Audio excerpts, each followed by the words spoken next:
as we look at the lineups. And for St. Anthony's College, Germany Jackson is in goal.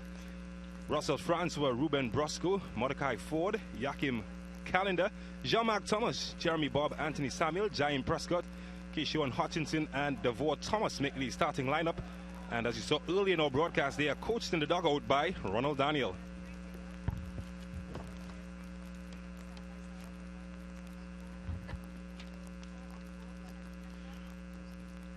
And the Mucurapo, a team that has produced the likes of Cornell Glen in the past, well, they will be led in attack by Kadeem Brong, Jarrell Brewster, Mikel Toussé, Jadari Pierre, and Omari Rivers will provide support, while Al Khalifa Henry, Kadir Atiba, and Sharon Hendrickson will be the supporting cast together with Michael Luke, Deshaun Alexander. Bill Saunders is the coach of this team. Exactly how that happened. Quincy Williams in charge of this one, and it was the captain from Mucurapo early on that rattled some feathers. Came close there, forcing a save from the goalkeeper. St. Anthony's College, well, on the other end, they responded. The header on target, just not away from the goalkeeper from Jean-Marc Thomas. And then Mucurapo got lots of joy down the right. Toussé carving up the defense, but couldn't get the power. Remained goalless until the second half, where this happened. Callender, well, said a prayer, and who says that prayers aren't answered?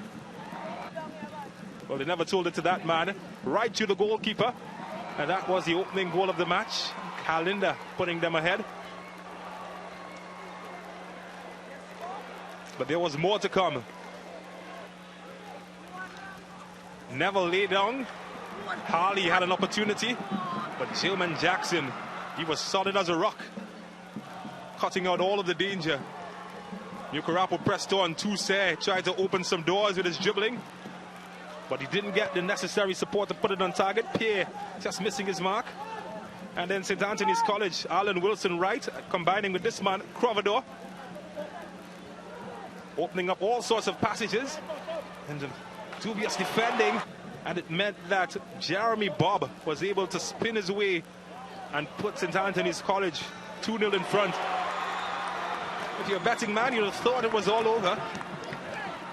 But that's what they tell you about gambling, particularly in football matches. There was more style and pattern from St. Anthony's as they look to be running away with this one. Anthony Samuel cursing his luck until this happened. The back door, there was a knock, and he was let in. Lady Luck, shoulder Callender, rediverting that one there from the Mucurapo player.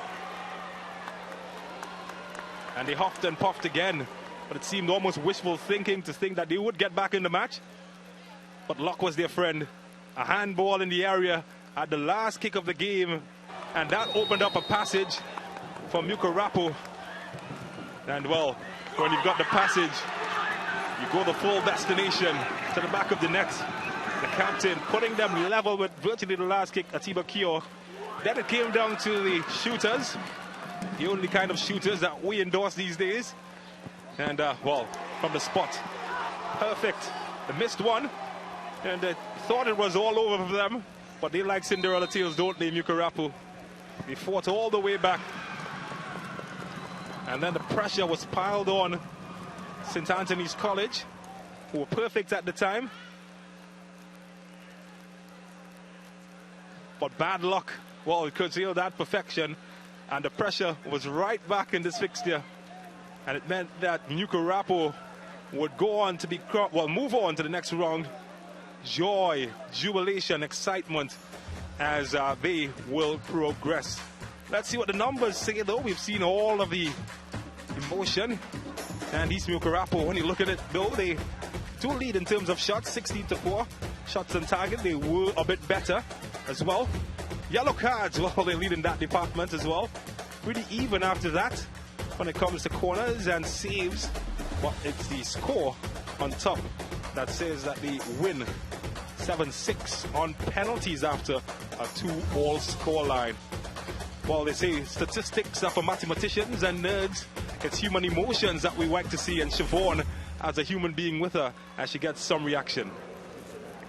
Thank you, James. Folks, I am here with today's man of the match and captain of East Mucurapo Secondary's football team, Kid Atiba. So congratulations to you. This is yours.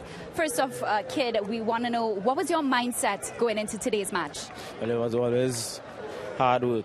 Once we came out here, passionate, dedicated and disciplined, we had to win the game, and we did it. We fought till the end, and you could see we scored a penalty in the last minute and carried down the game to penalties. So yeah, hard work, dedication and passion.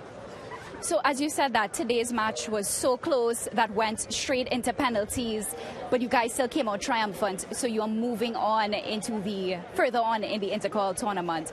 How do you feel about your team's performance today, and what are you going to maintain going forward in the tournament? Well, I believe we have some flaws to work on, but with the passion and dedication and discipline, that's the most important. Because if you're passionate about this game, you'll always fight to the end to win. So I believe we have it and have what it takes to win all this Intercol once we keep working hard.